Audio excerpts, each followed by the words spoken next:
बुढ़ापे की मजबूरी। पति के देहांत के बाद मैं अपने इकलौते बेटे के यहाँ रहती थी। मेरे बहू का एक अलग ही रूप मुझे देखने को मिला, साथ ही बेटे का भी। दोनों के मन में क्या है मैं अच्छे से जानती हूँ। वो सोचते हैं कि मैं वृद्धा आश्रम चली जाऊँ। उनके जाने के बाद मुझे यह सब देखना और सुनना पड़ेगा, इसका मुझे अंदाज़ा भी नहीं था। पर मैं मन मारकर अपने बेटे और बहू की बातें सुनकर भी यहाँ रहती थी, क्योंकि मुझे मेरे पोते और पोती दिखाई देते थे। उनकी झलक पाकर मुझे सुकून मिलता था। घर के बाहर एक टीन की झोपड़ी में मैं रहती थी। मेरी बहू को कोई दिक्कत न हो इसलिए मैं घर के बाहर रहती थी। बेटे ने थोड़ी मेहरबानी की तो ऊपर टीन की चादर लगवा दी। समय समय पर थोड़ा राशन दे देता तो मैं अपना खाना बनाकर खा लेती थी। मैंने अपने बेटे को कह दिया कि मेरी वजह से उन दोनों को कोई प्रॉब्लम नहीं होगी, बस मुझे यहीं रहने दे, इसी घर में मुझे मर जाने दे, मैं बस यही चाहती हूँ। मैं अपने आप को खुशकिस्मत समझती हूँ कि मेरे बेटे और बहू कम से कम मेरे लिए इतना तो कर रहे हैं। मेरा बेटा सुबह 9 बजे नौकरी पर जाता था और बच्चे भी उसी समय स्कूल जाते थे। फिर शाम को 6 बजे मेरा बेटा वापस आता था। बच्चे 3 बजे वापस आते थे। उन्हें आते जाते निकलते देख मुझे बड़ा सुकून मिलता था। मेरे पति के एक दोस्त थे। जब कई दिनों बाद वो मेरे यहाँ आए, उनकी पत्नी का भी स्वर्गवास हो चुका था। उस समय पर वो हमारे घर पर आया करते थे। उनसे हमारे अच्छे रिश्ते थे। उनका घर हमारे घर से थोड़ी दूरी पर ही था। पैरों में समस्या हो गई थी, ठीक से चल भी नहीं पाते थे। वो बड़े दिनों बाद मेरे यहाँ आए। मुझे उन्हें देखकर अच्छा लगा। उनका हाल भी मेरी तरह ही था। बच्चे अब उनसे भी परेशान थे। आकर मेरे पास अपना दुखड़ा रोते थे और उन दिनों को याद करते थे।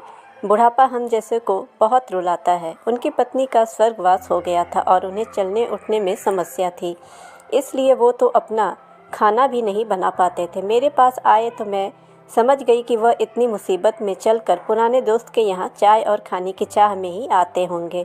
उनकी भी अपनी मजबूरी थी। वो आए तो मैंने उनके लिए खाना बनाया और उन्हें खिलाया। मना कर रहे थे नहीं खाना है, लेकिन मुझे पता था कि उनको भूख लगी है। मेरी बहू ने मुझे और उन्हें खाना खाते देख लिया। वो कुछ भी ना बोली। ऐसा ही वो यहाँ 2-3 बार आए।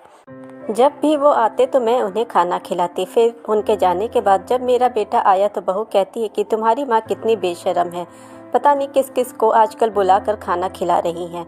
बड़ी मुश्किल से कमाया जाता है और यह लुटाने में लगी हैं। इनका राशन बंद करो, कुछ दिन भूखी रहेंगी तो अकल ठिकाने आ जाएगी।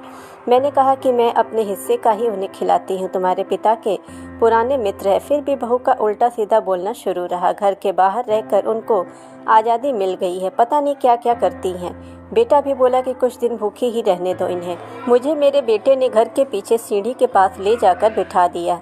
कहा कि अब यहीं बैठो। मेरे तो अब आंसू भी सूख गए थे। अगले दिन मुझे खाना नहीं मिला। मेरे टिन के उस छोटे से कमरे को बहू ने तोड़ दिया। एक दिन पूरा भूखा रहने के बाद मैंने सोचा कि मैं गलत कर रही हूँ।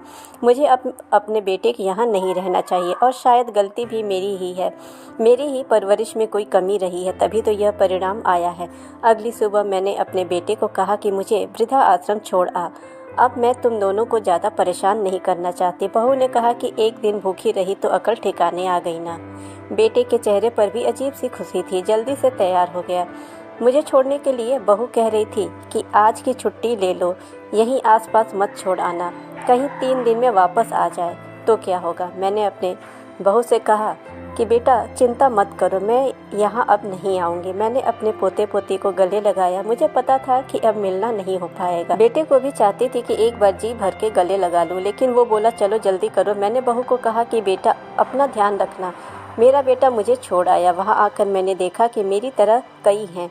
थोड़े दिन उदास रहते हैं, फिर सच को स्वीकार कर लेते हैं।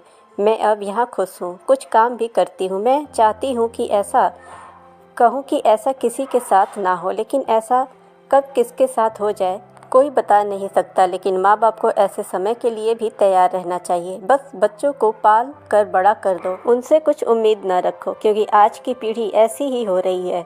उन्हें माँ बाप तो पालकर बड़ा कर लेते हैं, लेकिन जब वो बूढ़े होते हैं तो उनके लिए बोझ बन जाते हैं। फ्रेंड्स, अगर आप चैनल पर नए हैं तो चैनल को सब्सक्राइब करें, नोटिफिकेशन बेल दबाएं ताकि हमारी हर कहानी आप तक पहुंचती रहे। वीडियो को लाइक एंड शेयर करें।